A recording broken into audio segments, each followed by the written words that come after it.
네, 오늘 저는 간구를 들어주시는 이라는 제목으로 말씀을 전하도록 하겠습니다. 우리가 방금 읽은 이 욥기 6장의 맥락은 앞선 4장, 5장에 욥의 친구 중 대만 사람 엘리바스라는 사람이 욥의 그 고통을 소식을 듣고 와서 이제 욥에게 이런저런 얘기를 해주는 내용이 나옵니다.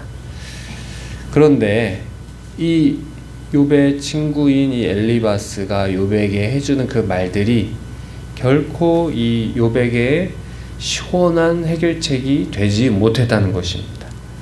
오히려 주제넘게 욥을 정죄하고 또 무신경하게 욥에게 훈계하고 또 충고하는 그런 내용들을 볼 수가 있습니다.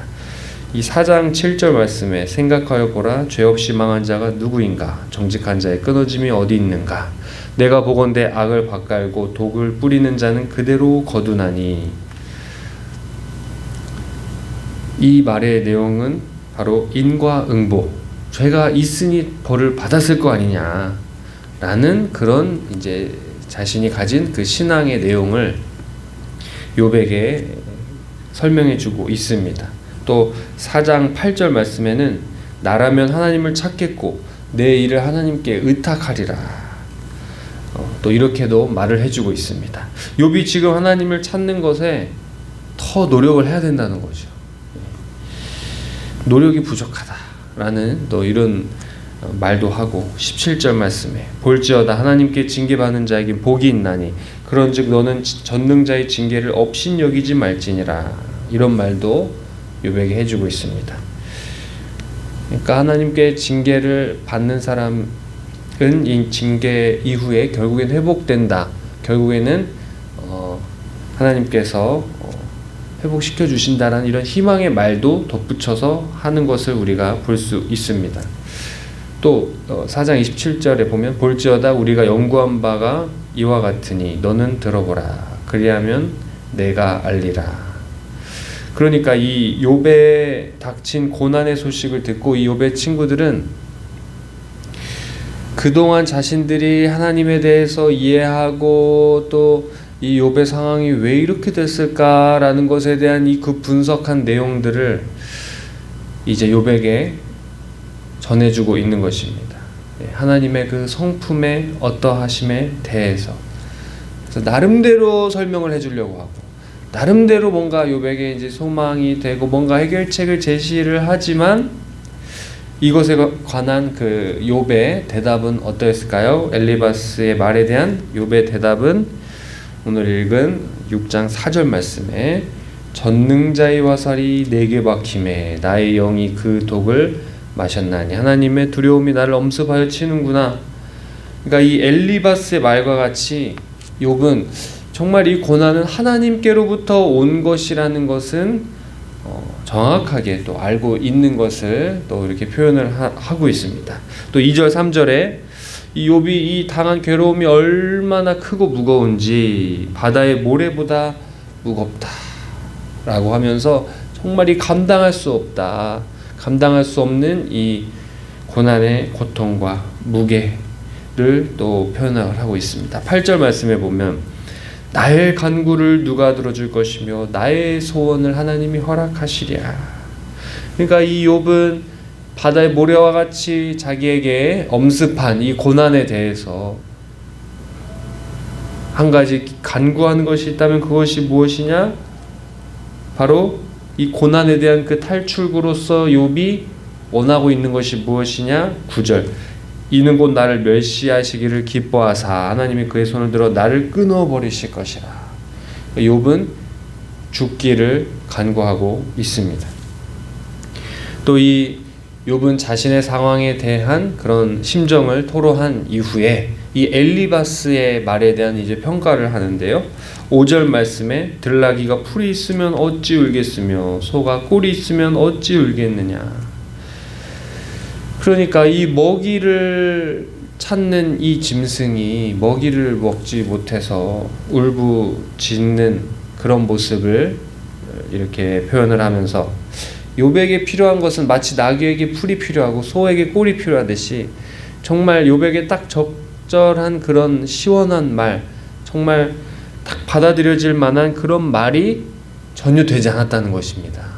이 친구들은 욥에게 딱 필요한 말이라고 해주고 있지만 전혀 욥에게는 공감이 되지 않는 말들이었다. 6절 말씀에 싱거운 것이 소금 없이 먹히겠느냐, 달의 알 흰자위가 맛이 있겠느냐, 내 마음 이런 것을 만지기도 싫어하나니 꺼리는 음식물 같이 여김이니라. 그러니까 이 엘리바스와 친구들이 고심고심하고 연구에 연구를 거듭해서 자신의 평생에 그런 신앙 경험에 의해서 그 터득된 그 지혜들을 가지고 욥에게 설명을 해주고 욥의 고난에 대해서 뭔가 시원한 그 분석을 해준다고 하지만 욥의 반응은 참 이게 싱겁고 정말 맛없다. 그 말들은 전혀 아무 맛이 나지 않는다. 전혀 공감이 되지 않는다. 그러니까 밥맛이 없다는 거죠. 엘리바스의 이런 말들은 밥맛 없다. 이렇게 표현을 하고 있는 것입니다. 그러면서 욥이 진짜 원했던 것은 무엇인가? 욥이 정말 이 상황 가운데서 원했던 것은 14절 낙심한 자가 비록 전능자를 경외하기를 버릴지라도 그의 친구들로부터 동정을 받느니라. 이렇게 말하고 있습니다. 그러니까 이 욥은 불신자라고 해도 어려움을 만나면 친구들이 와서 동정을 해주고 같이 슬퍼해주고 할 텐데 이 하나님을 잘 믿는 친구들이라는 이 친구들이 와서는 동정이 아니라 비난을 하고 나의 어떤 죄의 혐의를 막 찾고 또 그것을 이렇게 따져 물을 때 너무나도 이제 속이 상하는 것입니다. 그러니까 이 욥이 친구들에게 원했던 것은 이런 어떤 날카로운 분석이나 욥의 죄에 대한 어떤 지적이 아니라 그저 친구에게 보여줄 수 있는 동정, 연민, 우정을 보여주고 또 그냥 그 욥의 고통을 같이 공감해 주기를 원했던 것입니다. 그러면서 25절 말씀에 옳은 말이 어찌 그리 고통스러운고 너희의 책망은 무엇을 책망함이냐. 26절에 너희가 남의 말을 꾸짖을 생각을 하나 실망한 자의 말은 바람에 날아가느니라. 계속해서 욥은 친구들의 그 말이 아무리 옳은 말이라고 해도 결코 자신에게 그 지금 자신이 닥친 그 상황을 설명해 줄 수 있는 말이 되지 않는다. 이런 것을 또 말해주고 있고 또 욥은 그러니까 욥이 지금 닥친 이 고난이라는 것은 인과 응보 다 뭔가 원인이 있었기 때문에 이런 결과가 나타나는 거 아니냐. 죄를 지었기 때문에 이런 고난이 닥친 거 아니냐. 또 권성징악 하나님은 선을 더 이렇게 권하시고 악을 징계하신다.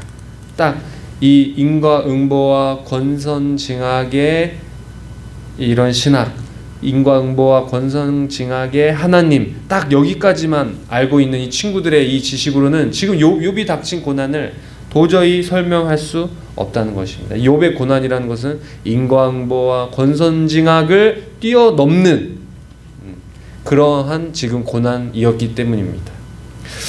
우리가 이 말씀을 보면서 우리가 또 어떤 교훈을 얻을 수 있을까요?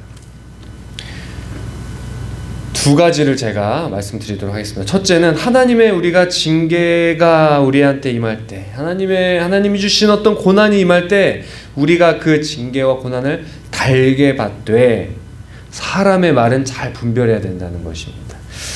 이 욥의 고난이 보여주는 것은 의인도 고난을 받을 수 있다. 아무 죄를 짓지 않아도 고난을 받을 수 있다는 것을 보여줍니다.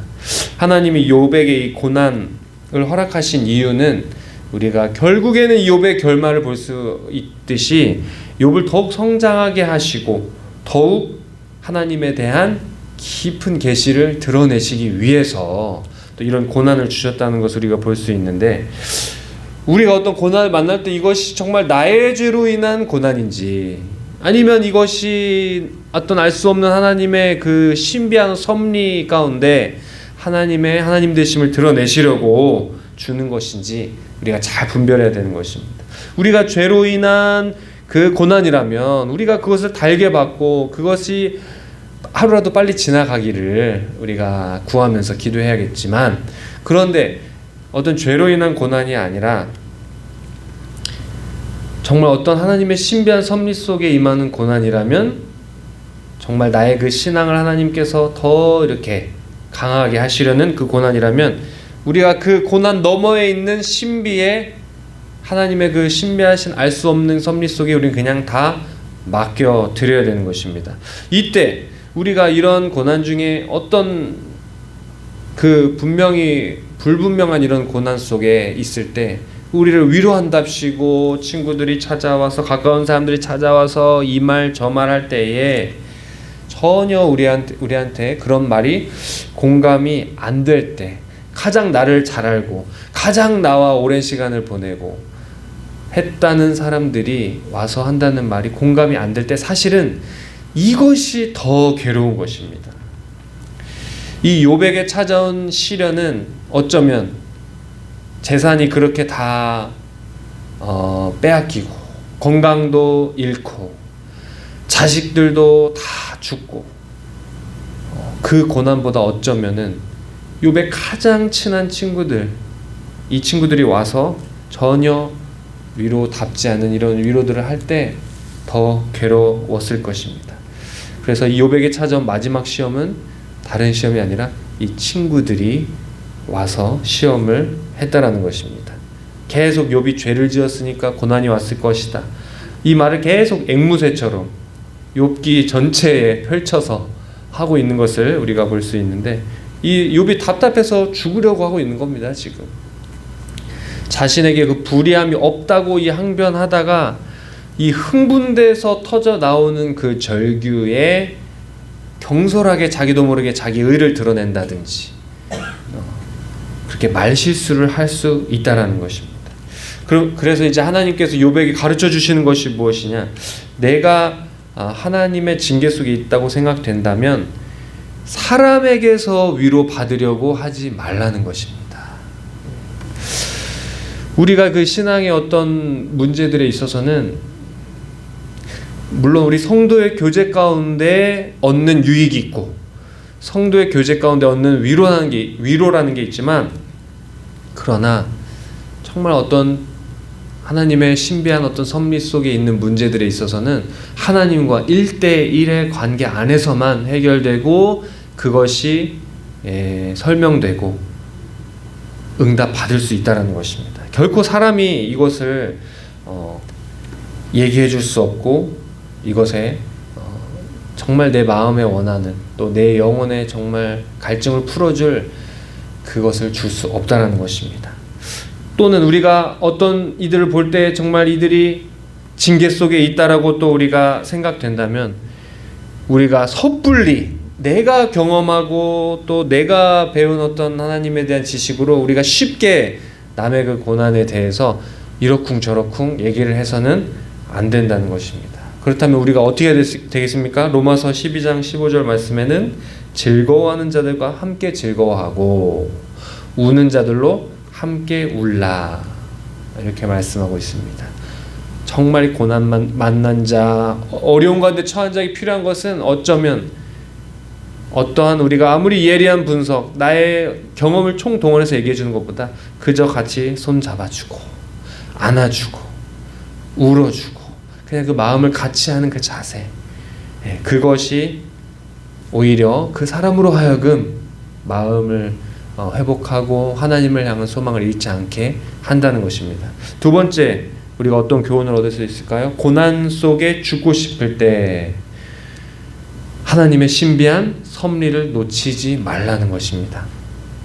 이 욥의 친구들과의 논쟁은 결국에는 하나님은 권성징악의 하나님이냐, 인과응보의 하나님이냐, 아니면 그 너머에, 욥은 계속해서 얘기하는 겁니다. 그 너머에 또 하나님의 뭔가 그 뜻, 그것을 알고자, 그러니까 한마디로 하나님의 성품에 대한 그 논쟁의 내용이 되는 것입니다.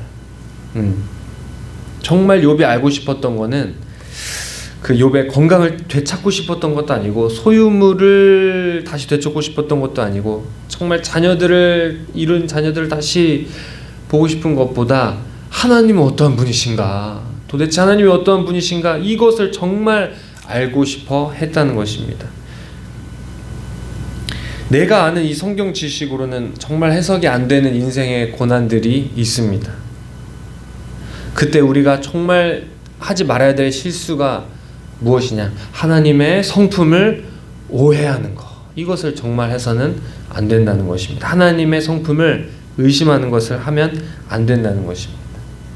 욥이 이제 23장 10절에 보면 그러나 내가 가는 길을 그가 아시나니 그가 나를 단련하신 후에는 내가 순금같이 되어 나오리라, 이렇게 고백을 하고 있습니다. 욥이 이렇게 아무리 많은 고난과 시련을 만났다 하더라도 하나님께서는 결국에는 나를 단련하시는 후에는 순금같이 만드실 거라는 그 믿음, 하나님은 선하신 하나님이시고 좋으신 하나님이시고 결국엔 이런 어려움들도 바꿔서 주님의 그 선하신 뜻을 이루시는데 하나님의 자녀들이 더욱더 정결하게 나오는 것에 사용하실 거라는 이 믿음, 이것을 잃지 말아야 된다는 것입니다.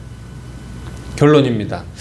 우리가 건강에 고난을 만날 수도 있고 가족들이 어떤 고난을 겪을 수도 있고 경제적으로도 우리가 고난을 얻을 수 있고 우리가 각종 고난을 만나게 됩니다. 예. 그러나 정말 우리가 그 모든 고난을 만날 때 모든 그 고난 속에서도 결국에는 하나님의 그 선하신 섭리 속에 우리의 모든 그런 고난이 오히려 순금과 같이 그렇게 우리를 순금같이 만드시고 우리를 바꾸시고 변화시키고 우리를 더욱더 성장시키실 것이라는 우리가 그 근거가 있습니다. 그것이 어디에 있겠습니까? 바로 요한복음 10장 10절 말씀에 도둑이 오는 것은 도둑질하고 죽이고 멸망시키려는 것이고 내가 온 것은 양으로 생명을 얻게 하고 더 풍성히 얻게 하려는 것이라. 그러니까 사단은 우리에게 와서 우리를 죽이고 멸망시키고 무너뜨리려 하지만 또 우리의 가장 가까운 가족이라는 사람들이, 우리 가장 가까운 친구들이라는 사람들이 위로한다고 와서는 내 마음을 몰라주고 공감하지 못하고